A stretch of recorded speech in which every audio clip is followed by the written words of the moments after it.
Bonjour à chacun, chacune et bienvenue à ceux qui sont sur Internet ce matin et tous ceux qui sont ici en présentiel. Le texte biblique dans le message de ce matin est J'ai combattu le bon combat. J'ai achevé la course. J'ai gardé la foi. Ça peut devenir très difficile, avouez-le, d'achever la course. Est-ce que quelquefois il vous arrive de douter ou d'avoir peut-être à lutter avec la persévérance, la patience. Peut-être que vous êtes fatigué de l'école pour ceux qui sont à l'école. Les vacances vont venir un jour. Peut-être que votre mariage est devenu une routine sans aucune romance, cuisiner, faire le repassage, nettoyer, discuter. Ou peut-être que vous êtes tanné de votre travail ou combien vous voudriez déjà vous mettre à la retraite, mais vous n'en avez pas le moyen pour l'instant. Et que dire maintenant de la foi? Peut-on devenir fatigué d'entendre la parole de Dieu? Peut-on être fatigué de se rendre à l'assemblée ou d'ouvrir sur Zoom pour assister à l'assemblée et entendre la parole? Pour vivre et parler aussi, entendre, parler et vivre pour Dieu.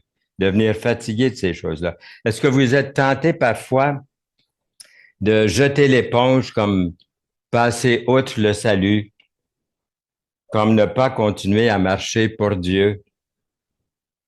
Mais vous êtes là aujourd'hui et ça prouve que vous êtes sur Zoom, vous êtes en train d'écouter la parole de Dieu. Ça prouve que vous êtes intéressé à écouter le message de la parole de Dieu. Parfois, vous vous dites, je ne peux plus écouter un seul autre sermon ou chanter un seul autre cantique, mais vous êtes là ce matin, vous êtes à la recherche de Dieu. Votre foi, quelquefois, serait-elle devenue aussi fatiguée? Se pourrait-il que la situation pour quelques chrétiens aujourd'hui serait semblable aux Israélites fatigués de manger de la manne à tous les jours? C'était le seul menu, la manne, toujours la même chose. Manger toujours la même chose pendant 40 ans. La manne, la manne, la manne. Pas du touffu qu'on peut mélanger avec autre chose. Chaque soir, la question n'était pas chérie, qu'est-ce qu'on mange pour souper? Mais chérie, comment vas-tu préparer la manne ce soir? Vas-tu la bouillir, la griller, la faire cuire au four ou sur le barbecue? Vas-tu la paner, la beurrer? Allons-nous la manger froide, chaude, crue, cuite, découpée en cubes, en tranches? C'était toujours la même chose. Et que ça devait être fatigant. 3 fois par jour, on mange la manne. L'heure du repas était devenue aussi passionnante que quelqu'un qui regarde son mur sécher après qu'il est peinturé, là. Ô combien ils l'ont détesté à un moment donné, cette manne-là. On peut les comprendre, on ne peut pas les accuser, mais en même temps, ça nous parle, ça me parle à moi, d'être fatigué, peut-être d'entendre continuellement le message, la parole. On dit, je l'ai déjà entendu. Vous voyez, on peut entrer dans cette ambiance-là. Ils sont devenus fatigués de la manne au point de vouloir retourner en Égypte.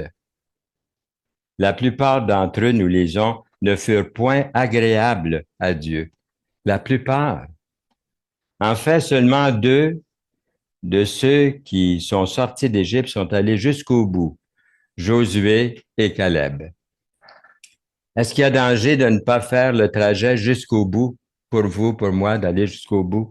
L'Épître aux Hébreux est l'endroit où j'aimerais que l'on s'arrête un petit peu, puisque je crois que l'Épître aux Hébreux a été écrite vraiment euh, aux chrétiens qui sont essoufflés un peu de la route chrétienne.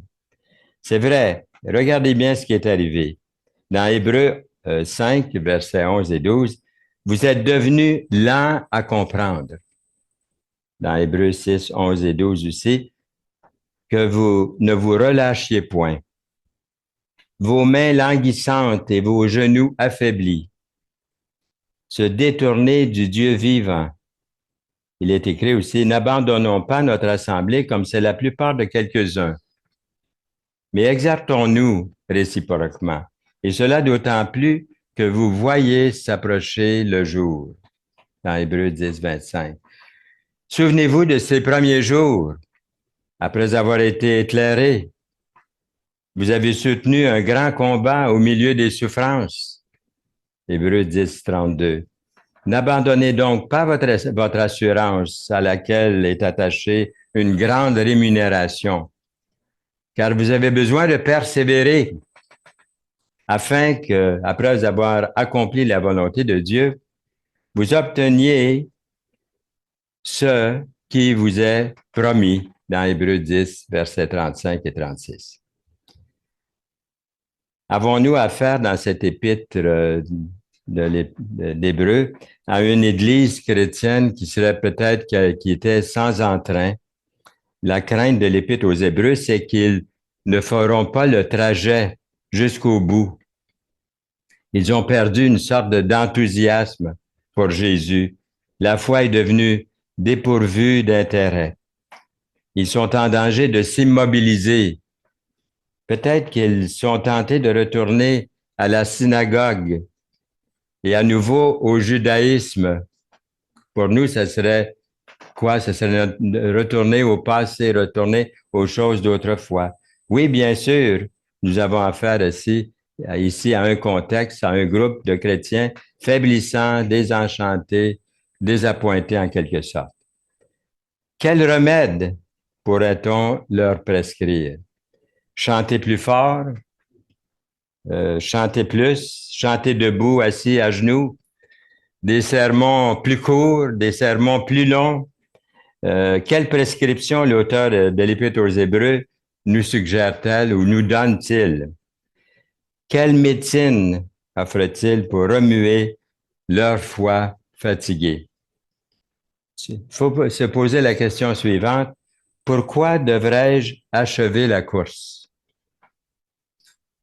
Il nous invite à considérer à fond plusieurs rappels à la mémoire. Il a déterminé 6 raisons qu'on va parcourir rapidement, 6 raisons pour lesquelles nous devrions achever la course. Premièrement, il leur dit de se rappeler qui est Jésus. La vue d'ensemble de l'Épître aux Hébreux nous dit ça, de se rappeler de Jésus, ce qu'il a fait, l'Épître aux Hébreux. C'est la Christologie, comme il y en a qui vont appeler, ils vont appeler ça la Christologie, la plus développée du Nouveau Testament. La Christologie s'efforce de faire comprendre l'œuvre de Jésus-Christ en définissant la nature de Jésus en tant que personne par rapport à Dieu et à l'humanité. Nous lisons dans un certain commentaire. Le thème de l'épître est la supériorité du Christ. Puis le mot clé, c'est le mot meilleur dans l'épître aux Hébreux. Le Christ est le meilleur. Ce que vous obtenez en Jésus est bien mieux que de n'importe qui ou de n'importe quoi, ce que vous obtenez en Jésus. Tout ce qui concerne le Seigneur Jésus-Christ est meilleur. C'est vraiment le meilleur de tout, supérieur. La révélation au chapitre 1, le nom au chapitre 2, le chef, chapitre 3, chapitre 4, le prêtre, chapitre 4, chapitre 6, le sacrifice, chapitre 8, chapitre 10. Ça serait long de lire tous ces versets-là, vous avez la référence dans Hébreux. Jésus est supérieur à tous les autres. Il n'est pas simplement un médiateur entre Dieu et les hommes, un intermédiaire parmi tant d'autres. Il est le seul. Jésus est le seul qui suffit. Il est admirable dans les cieux. Il est le grand prêtre d'après l'ordre mystérieux de Melchisédek. Supérieur aux prophètes, chapitre 1. Supérieur aux anges, chapitre 1 et 2 et Colossiens 2, 18. Supérieur à Moïse, chapitre 3. Moïse était un domestique, tandis que Jésus-Christ est un fils, le fils de Dieu. Supérieur à Josué, chapitre 4. Jésus est le parfait grand prêtre, chapitre 5 au chapitre 10. Il y a eu des sacrificateurs en grand nombre parce que la mort les empêchait d'être permanents. Mais lui, parce qu'il demeure éternellement, possède un sacerdoce qui n'est pas transmissible. Quand j'étais plus jeune, on m'a enseigné que le sacerdoce de Jésus-Christ était transmissible. Il était transmissible à des prêtres, à des gens dans la religion. C'était transmissible. Mais la Bible dit bien que lui, il est unique. Son sacerdoce demeure éternellement. C'est un sacerdoce qui n'est pas transmissible à d'autres personnes. Il est le seul. Il est le Seigneur Jésus-Christ. C'est aussi pour cela qu'il peut sauver parfaitement ceux qui s'approchent de Dieu par lui, étant toujours vivant pour intercéder en leur faveur dans Hébreux 7, 25. Il nous convenait en effet d'avoir un sacrificateur, un souverain sacrificateur comme lui, saint, innocent, sans tache, séparé des pécheurs et plus élevé que les cieux. Jésus-Christ, c'est lui. Jésus s'est tenu là où vous êtes. Il est devenu un peu inférieur aux anges et a goûté à l'humanité. Il a été tenté en toutes choses, Jésus. Comme vous, comme moi, il a été tenté et pourtant, il a persévéré, il a été fidèle, notre précurseur. Il nous a indiqué le chemin. Il est le chemin, la vérité et la vie. Et personne ne va à Dieu que par Jésus, le Fils de Dieu.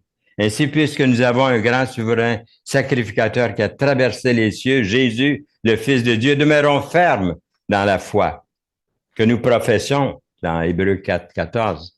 Car nous n'avons pas un sacrificateur qui ne puisse compatir à nos faiblesses. Au contraire, il a été tenté comme nous en toutes choses, sans commettre de péché.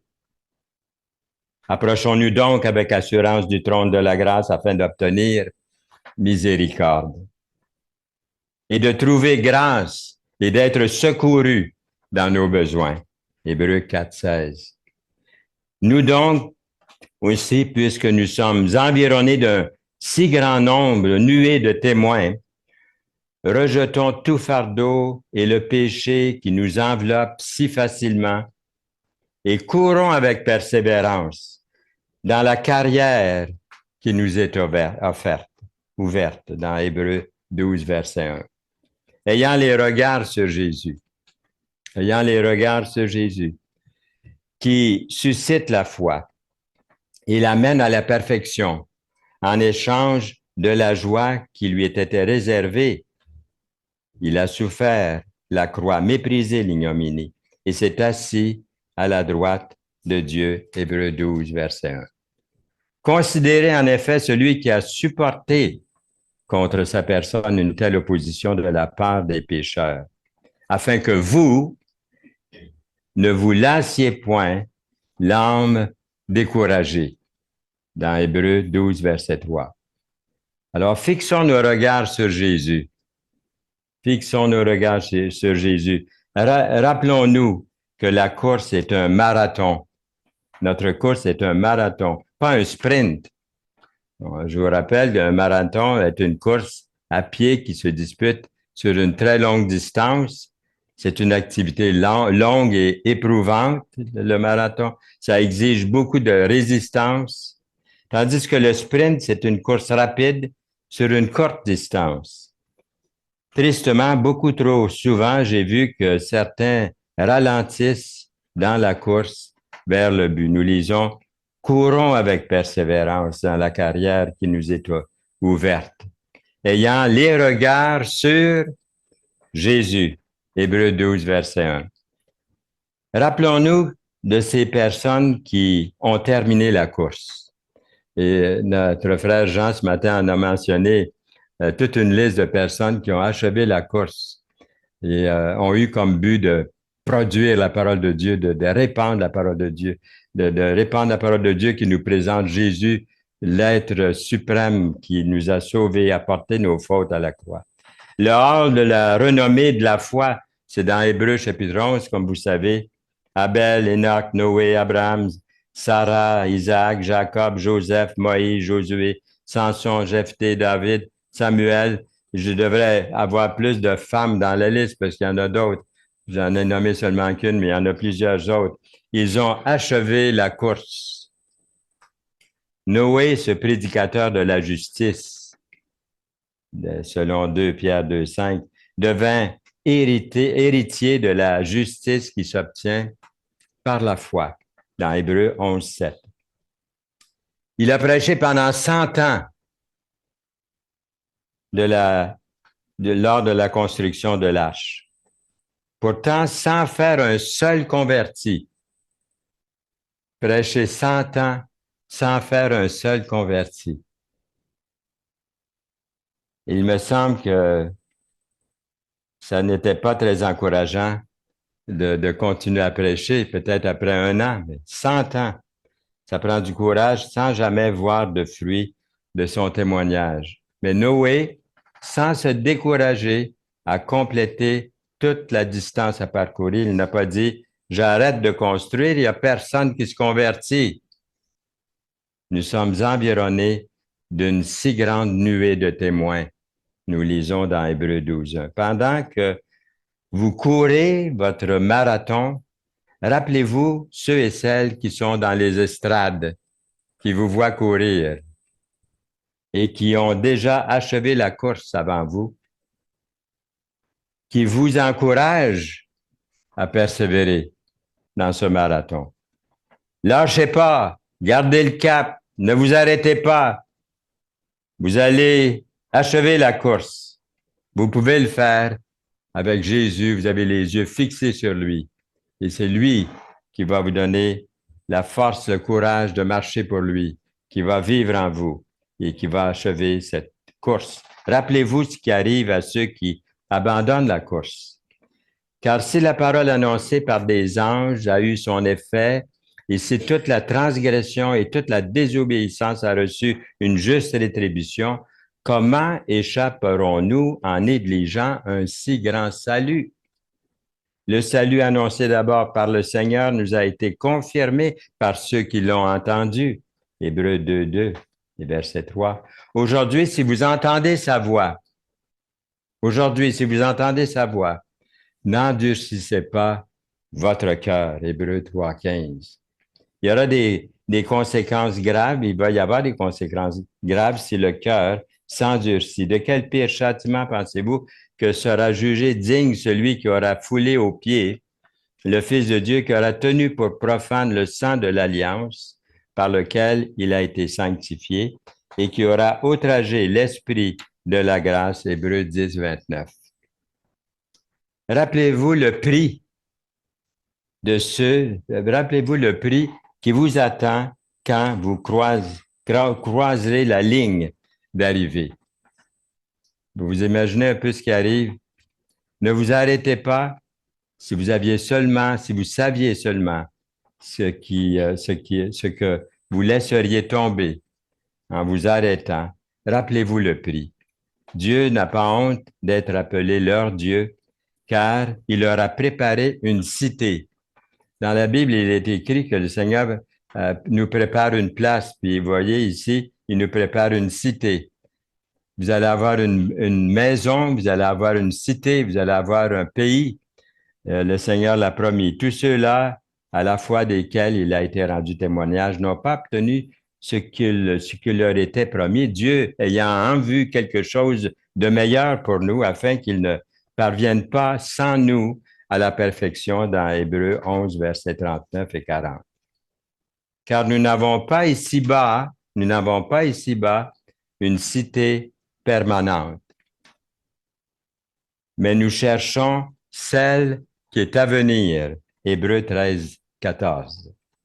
Comme il est écrit, ce sont des choses que l'œil n'a pas vues, que l'oreille n'a pas entendues et qui ne sont point montées au cœur de l'homme, des choses que Dieu a préparées pour ceux qui l'aiment.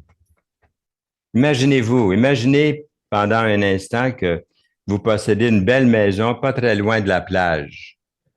Disons en Hawaï. On va choisir la plus belle place. Disons que vous vivez là à l'année longue. Les beaux couchers de soleil sont superbes. de votre patio, vous pouvez entendre et observer les vagues. Il y a quelques amis du Québec qui viennent vous visiter, de la famille, puis des amis, puis ils arrivent pour une visite. C'est la première fois qu'ils voient l'océan. Ils sont transportés par sa beauté. Je n'ai jamais vu de rien d'aussi beau. C'est beau à en couper le souffle. Puis vous répondez, ben, on finit par s'y habituer. En fait, c'est la même chose jour après jour. Écoute, si tu as vu une vague, ben, tu les as toutes vues, là. Et puis, pour dire la vérité, là, je suis plutôt fatigué de l'océan, là, ça m'ennuie pas mal, là, toujours la même chose. Je commence à être tanné. Pouvez-vous vous imaginer quelqu'un réellement fatigué de la plage puis vouloir revenir dans le froid et la neige? Pouvez-vous vous imaginer quelqu'un choisir de quitter Hawaï pour habiter en Sibérie? De la même façon, le chrétien peut être tanné d'avancer puis de gâcher un prix merveilleux qui l'attend. C'est la partie qu'on ne connaît pas encore. Moi, j'ai hâte de connaître cette partie-là. Pas que je le mérite. Le Christ l'a acquis pour moi à la croix et que j'ai hâte. Moi, j'ai hâte de connaître la maison. Et je le dis avec tremblement, là, parce que je me dis, Seigneur, je ne mérite pas, là. C'est toi qui l'as fait pour moi. Je ne mérite pas. J'ai peur en le disant. Je crains en le disant, mais il l'a promis. Il m'a promis aussi une cité. Il vous a promis une cité. Avez-vous hâte de voir cette maison, puis de voir la cité, de vous promener à l'extérieur, de rencontrer vos frères et sœurs qui, un jour, sont allés à Jésus, ils sont là avec vous. Imaginez-vous que vous êtes allé souper à un restaurant 5 étoiles. Vous commandez le plat le plus cher du menu. Moi, j'aime beaucoup les langoustines, les côtes levées, ou quelque chose que vous aimez le plus là, à manger, là, votre mets favori. Hein? Puis l'atmosphère est romantique en plus dans ce restaurant-là. Vous êtes avec la personne de votre cœur assis à table. Et puis votre estomac est finalement agréablement bien rempli. Quel repas et quelle soirée magnifique vous avez eue. L'auteur de l'Épître aux Hébreux mentionne Ésaü comme avertissement. Il dit, Ésaü qui, pour un mets,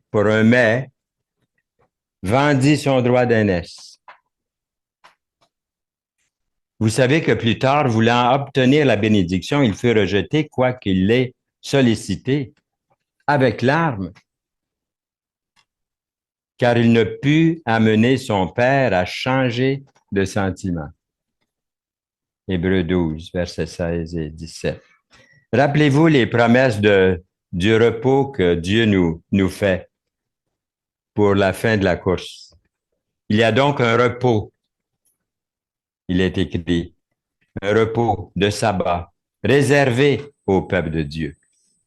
Ça vous est réservé, ça m'est réservé, car celui qui entre dans le repos de Dieu se repose de ses œuvres comme Dieu s'est reposé des siennes.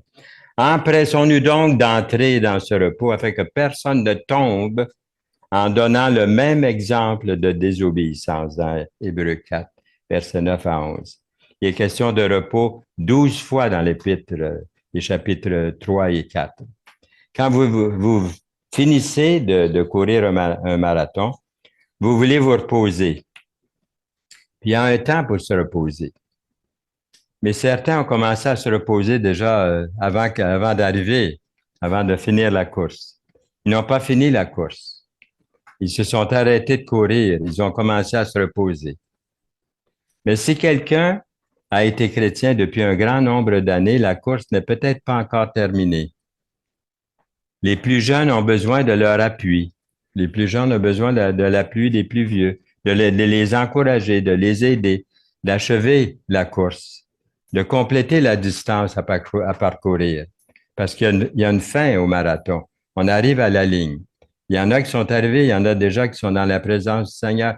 Il y en a qui sont parmi nous qui achèvent la course.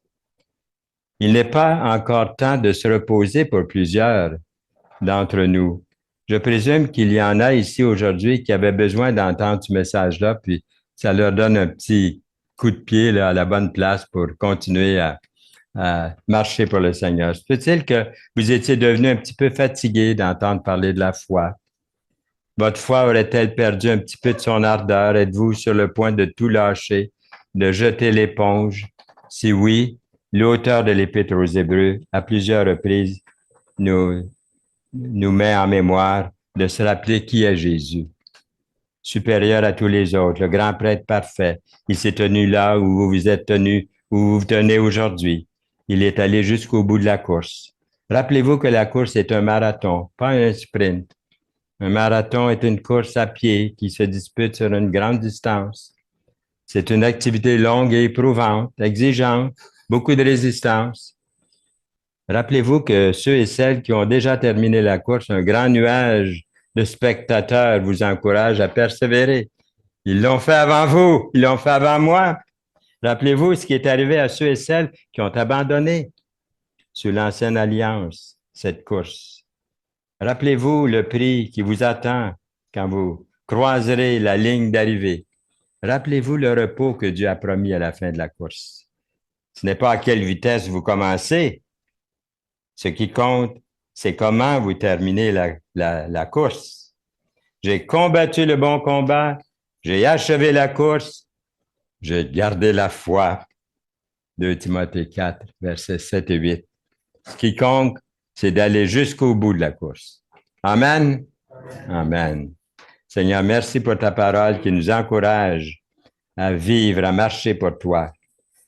Pas courir et s'enfarger, tomber, mais tu es là pour nous relever, tu nous tends la main, tu nous aimes, tu nous aides dans cette course, dans ce marathon, pour ta plus grande gloire. Amen.